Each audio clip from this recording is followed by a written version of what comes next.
Welcome to TNPSC world. இந்த வீடியோவில் நம்ம அடைமொழியால் குறிக்கப்படும் நூல்கள் பற்றி பார்க்க போகிறோம்.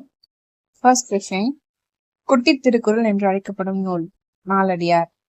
குட்டி தொல்காப்பியம் என்று அழைக்கப்படும் நூல் தொன்னூல் விளக்கம். குட்டி திருவாசகம் என்று அழைக்கப்படும் நூல் திருக்கருவை பதிற்றுப்பத்தந்தாதி.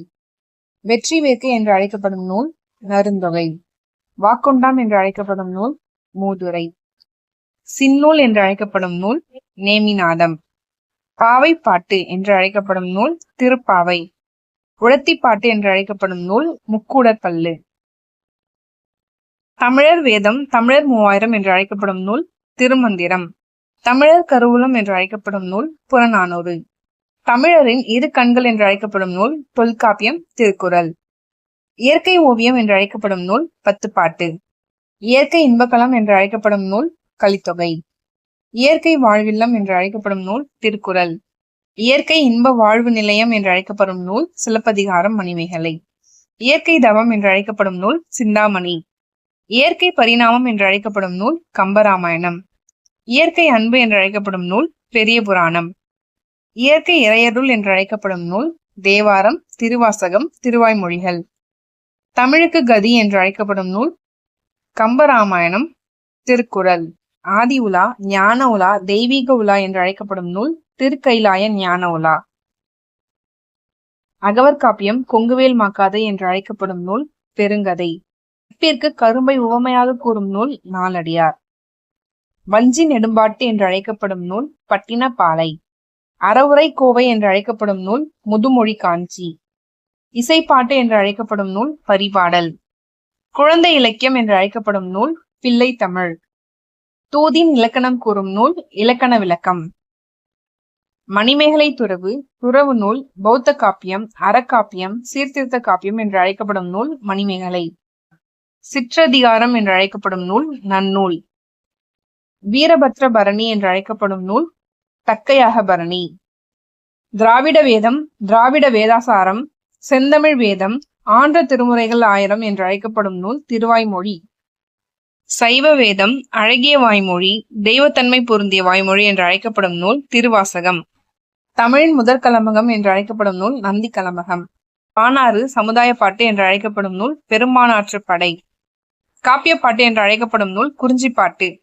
தென் தமிழ் தெய்வ பரணி என்று அழைக்கப்படும் நூல் கலிங்கத்து பரணி. உலக வசனம் என்று அழைக்கப்படும் நூல் பழமொழி 400. தமிழ் மொழியின் உபநிடதம் என்று அழைக்கப்படும் நூல் தாயுமானவர் பாடல்கள். குறத்திப்பாட்டு, குரம், குறவஞ்சி என்று அழைக்கப்படும் நூல் குற்றால குறவஞ்சி. வடமொழியின் ஆதிகாவியம் என்று அழைக்கப்படும் நூல் ராமாயணம். கிறிஸ்தவர்களின் களஞ்சியம் என்று அழைக்கப்படும் நூல் தேம்பாவணி. பெரிய தமிழ் என்று அழைக்கப்படும் நூல் திருச்செந்தூர் முருகன் பிள்ளை தமிழ். வச்சநந்தி மாலை என்று அழைக்கப்படும் நூல் வெண்பா பாட்டியல். கலித்துறை பாட்டியல் என்று அழைக்கப்படும் நூல் நவநீத பாட்டியல். சம்பந்த பாட்டியல் என்று அழைக்கப்படும் நூல் வரையறுத்த பாட்டியல்.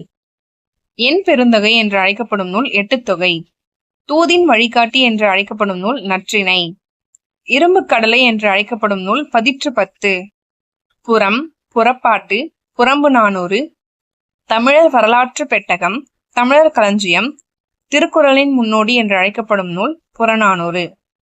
களி, குறுங்கலி, கற்றறிந்தோர் ஏத்தும் களி, கல்வி வளார் கண்ட களி என்று அழைக்கப்படும் நூல் கலித்தொகை.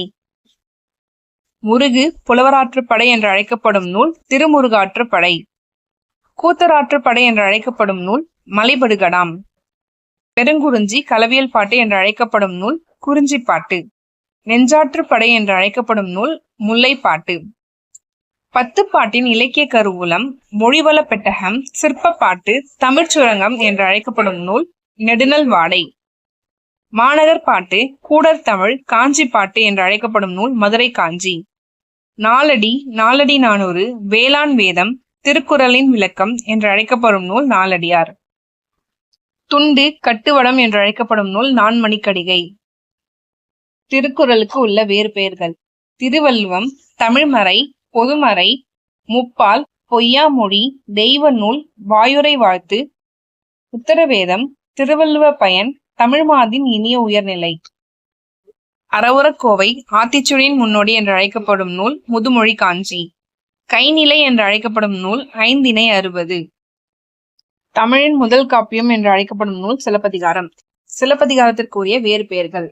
தமிழின் முதல் காப்பியம் உரையிடையிட்ட பாட்டுடை செய்யுள், முத்தமிழ் காப்பியம், முதன்மை காப்பியம், பத்தினி காப்பியம், நாடக காப்பியம், குடிமக்கள் காப்பியம், புதுமை காப்பியம், பொதுமை காப்பியம், ஒற்றுமை காப்பியம், ஒருமைப்பாட்டு காப்பியம், தமிழ் தேசிய காப்பியம், மூவேந்தர் காப்பியம், வரலாற்று காப்பியம், போராட்ட காப்பியம், புரட்சி காப்பியம், சிறப்பதிகாரம், பைந்தமிழ் காப்பியம். மணிமேகலை நூலின் வேறு பெயர்கள். மணிமேகலை துறவு, முதல் சமய காப்பியம், அறக்காப்பியம், சீர்திருத்த காப்பியம், குறிக்கோள் காப்பியம், புரட்சி காப்பியம், சமய கலை சொல்லாக காப்பியம், கதை களஞ்சிய காப்பியம், பசிப்பினி மருத்துவ காப்பியம், பசு போற்றும் காப்பியம், ஏற்றமிழ் காப்பியம், துறவு காப்பியம். சீவக சிந்தாமணி நூலின் வேறு பெயர்கள். மனநூல், முக்தி நூல், காம நூல், மறைநூல், முடிப்பொருள் தொடர்நிலை செய்யுள், இயற்கை தவம், முதல் விருத்தப்பா காவியம். குண்டலகேசி விருத்தம் அகலக்கவி என்று அழைக்கப்படும் நூல் குண்டலகேசி. நாகபஞ்சமி கதை என்று அழைக்கப்படும் நூல் நாககுமார காவியம். நீலம், நீலகேசி திருட்டு என்று அழைக்கப்படும் நூல் நீலகேசி. திருத்தொண்டர் புராணம், திருத்தொண்டர் மாக்கதை, 63 புராணம், சேக்கிழார் புராணம் வழிநூல் என்று அழைக்கப்படும் நூல் பெரிய புராணம். கடைக்காப்பு என அழைக்கப்படும் நூல் தேவார பதிகங்கள்.